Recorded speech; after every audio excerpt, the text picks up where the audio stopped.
Okay, so I hope this works out. I am not a videographer by any means or an editor, but I just want to show you guys, because I told you guys I would show you how I study. And so now the way I study might not be for everyone, and it might not be your type of learning style, but it really helps me. And so the first thing I want to talk about is how I do the textbook. The textbook is split up into a few different sections. We have the anatomy section, which also includes the periods through life, like aging adults, and then we have the culture and genetics. And the next section is the subjective data, and then we have the objective data, and then we have the abnormal findings. And so for the anatomy section and then the periods throughout lifetime in the culture and genetics, I have a system put in place where I use 5 different colors of highlighters. So I'll show you guys. This is actually a really good example of how I do my system. So as you can see, I have my notes up here, and then everything is color coordinated in different coloring highlighter. So my pinks are going to be my terms. Like for example, I have the first heart sound, I have P wave, T wave, and so those are the terms. And then my yellows are going to be the definition of that term. So like here I have like the P waves, depolarization of the atria. So then the next color that I have is going to be the blues. And so my blues are going to be examples of things as well as locations and sounds. So like here, like you can hear S1, yada yada, but usually loudest at the apex. So there is the location of where you can hear it at. And the next color that I have is my greens. And my greens are the things that I feel are most vital, that I absolutely need to know, like no question about it. Like for example, here I have the third heart sound is normally a silent event, and I need to know that because if I hear something during the third heart sound, then that means there's something abnormal there. And like here, another great example of my green is I have all heart sounds are described by, because we need to know how to describe them. And so lastly, is the color orange. And my color orange is things that I need to know but aren't exactly vital to know. So like here, the heart can alter its cardiac output to adapt to the metabolic needs of the body.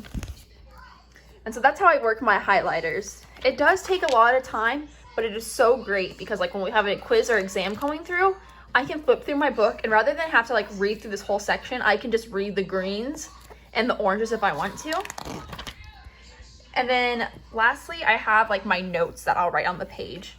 And so like here, the book talks about the conduction system of the heart, and it's like laid out here with the image, but rather than having to read back in the text, I just come and I look at my notes up here of the order of how it goes.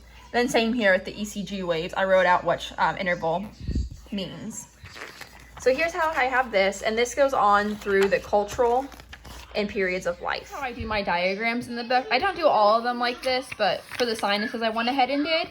And so I used my highlighters again, and I had like three groups, for example. These are the ones in orange you can feel during examinations, and the ones in green are present at birth.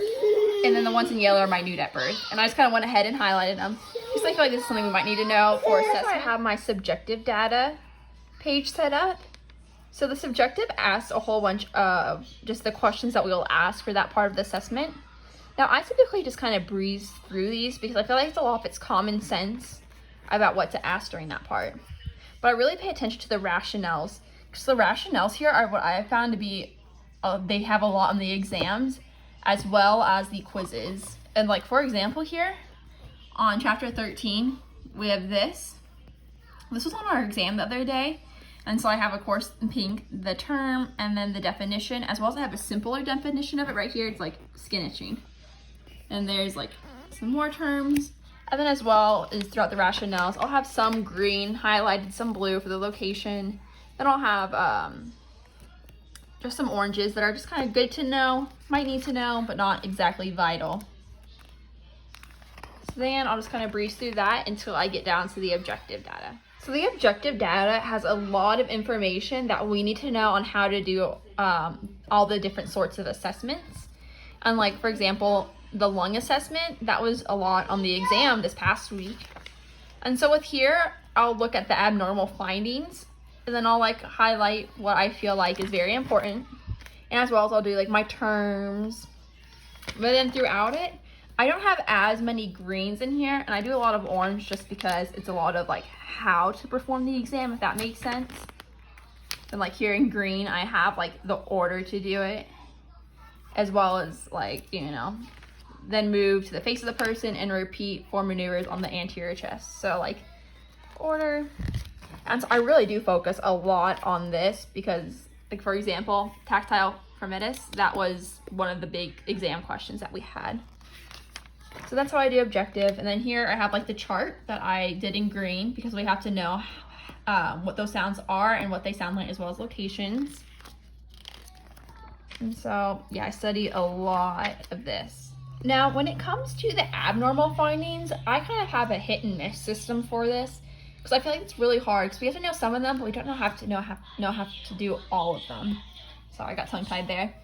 And so, like, for example, epistaxis or nosebleeds, in our lab book, it said this was one of the questions, so I highlighted that green. And mostly it's a whole bunch of terms and definitions. So like this one isn't the best example of how I have it laid out, but I just kind of quickly glance at them. I just treat them more as terms and definitions because right now we're not in med surg, and so we don't have to be able to diagnose anything yet. We just need to know what they are. Okay, so that's how I do my textbook studying.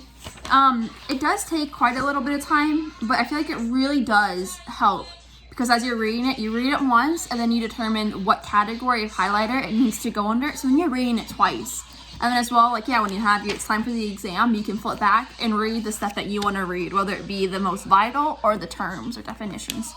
So that helps a lot. And then also what I do, I know it sucks, but reading ahead is so important, only because our quizzes cover what we read ahead about. But it also allows you to be able to go into lecture and just have questions. And I know I probably sound like Professor Apple and Dr. Literal right now, but I've always done this throughout my whole entire life. I do read ahead.